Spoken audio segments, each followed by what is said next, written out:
Gillette Runner első teleszkópjának felújításánál úgy szoktam eljárni, hogy először is a csizmájából kiszedem onnit az egy darab csavart alulról, aztán hőrighúval elkezdem itt melegíteni ezt a részét, akkor már ez le fog róla csúszni, amikor kellően meleg.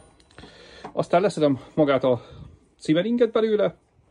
Ha a szivering megvan, akkor benyúlok egy zégergyűrűfogóval, és ezt az első zégert kihúzom. Azt ki tudod így szedni. Aztán ráteszek egy ilyen csapágy kihúzót, és ennek a segítségével azon a meneten keresztül, amin be a csizmát is felfogja, azon keresztül fogom, és elkezdem kihúzni azt a műanyag darabot, ami megvezeti magát a teleszkópszárat, meg a felső zégergyűrűt. Ha az kijött, akkor utána megint kipattintom az zégergyűrűt, és utána ki tudom szedni a teleszkópot. A másik teleszkópnál annyi, hogy itt van benne a csillapítás, annak a felső csavarját ki kell csavarni, és csak utána fogsz hozzáférni. Ennek az égernek a kiszedéséhez egy ilyen hajlított, megköszörült zégergyűrű fogot használok. És ha az égergyűrű lent van, akkor tulajdonképpen a többi már így jön is ki belőle.